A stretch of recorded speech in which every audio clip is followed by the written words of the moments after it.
పెట్టుబడుల అవగాహనపై రేవంత్ మరియు గిరిబాబు గారు కండక్ట్ చేసే వెబినార్ కోసం ఈ నెంబర్కి కాల్ చేయండి.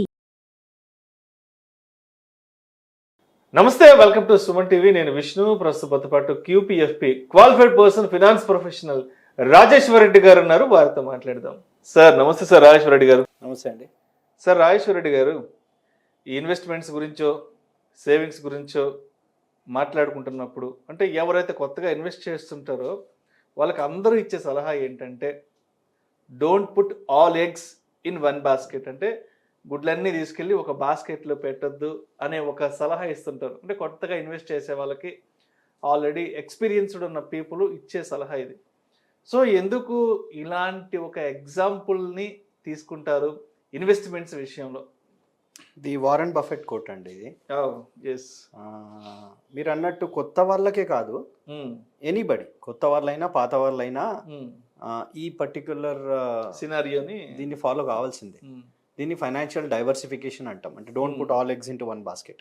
ఎందుకంటే అన్ని ఒకే బాస్కెట్లో పెట్టామనుకోండి, బాస్కెట్ కింద పడింది అనుకోండి, అన్ని పగిలిపోతాయి. దాని బదులు డిస్ట్రిబ్యూట్ చేసామనుకోండి డిఫరెంట్ డిఫరెంట్ బాస్కెట్స్లో, ఒక బాస్కెట్ పడ్డా వేరే బాస్కెట్లో ఉన్నాయి, సేఫ్ ఉంటాయి. సేఫ్ జోన్లో మీనింగ్ అది. బట్ ఫైనాన్షియల్ డైవర్సిఫికేషన్కి వస్తే don't put all eggs into one baskets అంటే don't put all your money into the same category, same asset. దీన్ని మనము డిఫరెంట్ అసెట్ క్లాసెస్ అనుకోవచ్చు, different categories, different industries, different sectors, ఇట్లా ఏ విధంగా అనొచ్చు. బట్ ఒక పర్టికులర్ దాంట్లో ఉండకూడదు. ఎందుకు? ఫర్ ఎగ్జాంపుల్, రిస్క్ అనేది రెడ్యూస్ అవుతుంది. First point. అంటే ఇప్పుడు అన్ని గుడ్లు ఒకే బాస్కెట్లో ఉన్నప్పుడు ఏమైంది, పడిపోయినప్పుడు the risk of losing all eggs in a single shot. అంటే అక్కడ చివరికి ఏం మిగలలేదు. ఆ రిస్క్ ఉంది, రిస్క్ ఆఫ్ లాస్. సో ఆ రిస్క్ని రెడ్యూస్ చేయడానికి పనికి వస్తుంది don't put all eggs into one basket అన్నప్పుడు. తర్వాత వోలటాలిటీ, అంటే మార్కెట్ అప్ డౌన్ ఉన్నప్పుడు మనకు ఆ వోలటాలిటీ రిస్క్ని కూడా రెడ్యూస్ చేస్తుంది. ఎందుకంటే డిఫరెంట్ కేటగిరీస్లో పెట్టినప్పుడు అన్నీ ఒకేసారి పైకి వెళ్ళవు, అన్నీ ఒకేసారి కిందకి రావు. ఆ వోలటాలిటీ అనేది అన్ని కేటగిరీస్కి సేమ్ వే ఉండదు, డిఫరెంట్ ఉంటుంది కాబట్టి సో దట్ వోలటాలిటీ అనే దాన్ని కూడా మేనేజ్ చేస్తుంది. అలాగే బికాస్ ఆఫ్ ఈ రిస్క్ రెడ్యూస్ చేయడము, ఈ వోలటాలిటీని మేనేజ్ చేయడం వల్ల హై రిటర్న్ వచ్చే ఛాన్స్ ఉంది. ఎందుకంటే రిటర్న్స్ విషయంలో కూడా చూడండి, ఇఫ్ యూ లుక్ బ్యాక్ అంటే ఒక 10-15 years రిటర్న్స్, ఈక్విటీ కానీ, గోల్డ్ కానీ, రియల్ ఎస్టేట్ కానీ, ఇంటర్నేషనల్ స్టాక్స్ కానీ, ఇవన్నీ చూసుకుంటే each and every instrument will not perform continuously. ఏ ఒక్క ఇన్స్ట్రుమెంట్ కూడా కంటిన్యూస్గా 10 years టాప్ రేంజ్లో రిటర్న్ ఇచ్చిన అది ఉండదు అసలు. ఒక 2-3 years గోల్డ్ పర్ఫామ్ చేస్తుంది, తర్వాత ఈక్విటీ పర్ఫామ్ చేస్తుంది, మళ్ళీ ఈక్విటీలో లార్జ్ క్యాప్ ఒకసారి పర్ఫామ్ చేస్తుంది, మిడ్ క్యాప్ ఒకసారి పర్ఫామ్ చేస్తుంది, స్మాల్ క్యాప్ ఒకసారి పర్ఫామ్ చేస్తుంది. సో ఇట్లా కంటిన్యూటీ ఉండదు కాబట్టి చేస్తున్నాం. మరి డైవర్సిఫికేషన్ అనేది what all diversification can we do అన్నప్పుడు, ఒకటి అక్రాస్ అసెట్ క్లాసెస్. అంటే real estate is an asset class, stocks is an asset class, fixed income asset class.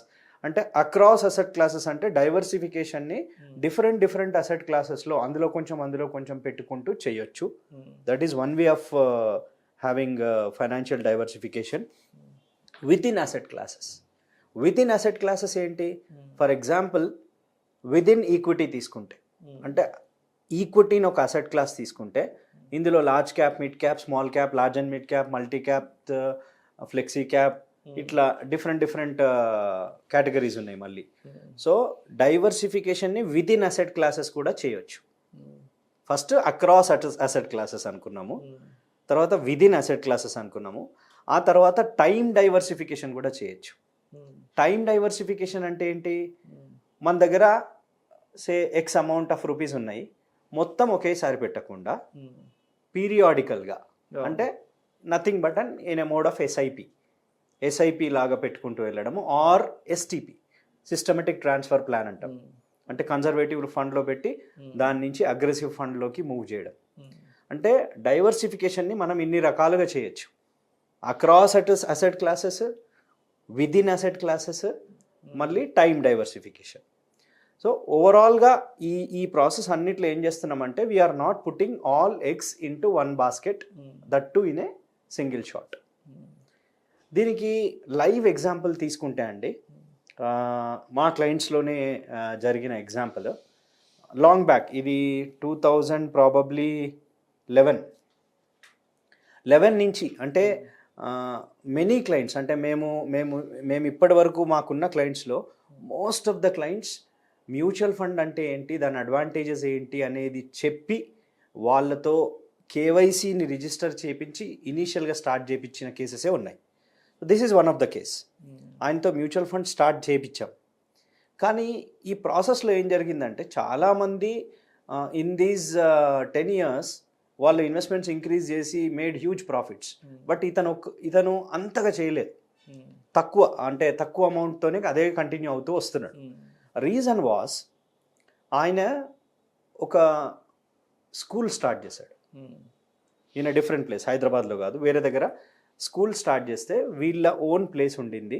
ఆ ప్లేస్లో బిల్డింగ్ కన్స్ట్రక్షన్ చేసి స్కూల్ స్టార్ట్ చేశారు వాళ్ళు. అప్పుడు 15 లక్షలు పట్టింది 2011. 15 లక్షలతో అది ఇయర్ ఆన్ ఇయర్ గ్రో అయిపోయి now the turn over is 5 crore. So ఈ ప్రాసెస్లో అదంతా గ్రో అయింది. ఆ గ్రో అయినప్పుడు ఈయన ఏం జరిగింది అంటే, ఈ స్కూల్ ఇంత బాగా పెరుగుతుంది కదా, ఇంకా స్కూల్ అన్నప్పుడు ఒక లెవెల్కి సెట్ అయినప్పుడు ఇంకా ప్రాబ్లం ఏంటి అని హీ నెగ్లెక్టెడ్ మ్యూచువల్ ఫండ్స్. అంటే ఎంత మినిమం ఎంత ఉందో అదే చేసుకుంటూ వచ్చినాడు.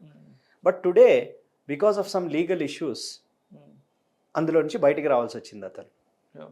ఓకే, సో అంటే ఇక్కడ నేను ఏమంటున్నానంటే, ఒక asset class, that's a business, ఆ అసెట్ క్లాస్ బాగుంది అని చెప్పేసి మొత్తం అందులోనే పెడితే నథింగ్ ఈజ్ పర్మనెంట్ అండి. Nothing is permanent at any point of time for any reason.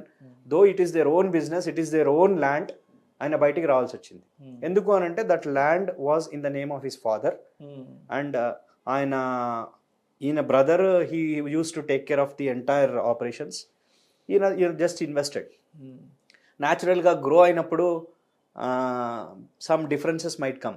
అప్పుడు ఏం జరిగిందంటే ఈయన బయటికి రావాల్సి వచ్చింది. సో 1.5 crore తీసుకొని బయటికి రావాల్సి వచ్చింది. సో ఇక్కడ మ్యూచువల్ ఫండ్, ఇక్కడ నేను లాజిక్ ఏంటంటే, when we are confident on our business, మన బిజినెస్ బాగా నడుస్తుంది అన్నప్పుడు మనలాంటి వాళ్ళు, అంటే ఇప్పుడు నా బిజినెస్ నడుస్తుంది అని అంటే I'm the reason, me business నడుస్తుంది అంటే యు ఆర్ ద రీజన్. మనలాగా చాలా బిజినెసెస్ ఉన్నాయి, మన ఒక్క ఇండస్ట్రీలోనే కాదు. ఇప్పుడు నేను ఫైనాన్షియల్ సెక్టర్లో ఉన్నాను, మీరు మీడియా సెక్టర్లో ఉన్నారు. సో డిఫరెంట్ సెక్టర్స్లో డిఫరెంట్ బిజినెసెస్ ఉన్నాయి, మనలాంటి వాళ్ళు different people, experts are there. అలాంటప్పుడు మనము మన ఓన్ బిజినెస్ కాకుండా వేరే బిజినెసెస్లో కూడా ఇన్వెస్ట్మెంట్ చేయాలి. ఎలా చేయాలి మరి అది? This is only possible with mutual fund scheme. ఎందుకంటే ఒక మ్యూచువల్ ఫండ్ స్కీమ్లో మనం ఇన్వెస్ట్ చేస్తే అది ఒక 15-20 డిఫరెంట్ సెక్టర్స్లో ఇన్వెస్ట్మెంట్ వెళ్తుంది. లైక్ ఫార్మా, ఇన్ఫ్రాస్ట్రక్చర్, బ్యాంకింగ్, ఇట్లా డిఫరెంట్. మళ్ళీ అందులో ఫార్మాలో 4-5-6 కంపెనీస్, ఇన్ఫ్రాలో కంపెనీస్, ఇట్లా డైవర్సిఫికేషన్ అవుతుంది. So don't put all eggs into one basket అని అన్నప్పుడు, ఇక్కడ when you are investing in a mutual fund scheme, people think that అన్నీ ఒకే బాస్కెట్లో పెడుతున్నాం అనుకుంటారు. No, this is like a what can I say, ఇది ఒక క్రికెట్ టీమ్ లాగండి. అంటే ఇందులో ఒక బౌలర్ ఉంటాడు, ఒక బ్యాట్స్మెన్ ఉంటాడు, ఒక ఆల్రౌండర్ ఉంటాడు, ఒక వికెట్ కీపర్ ఉంటాడు, అట్లా.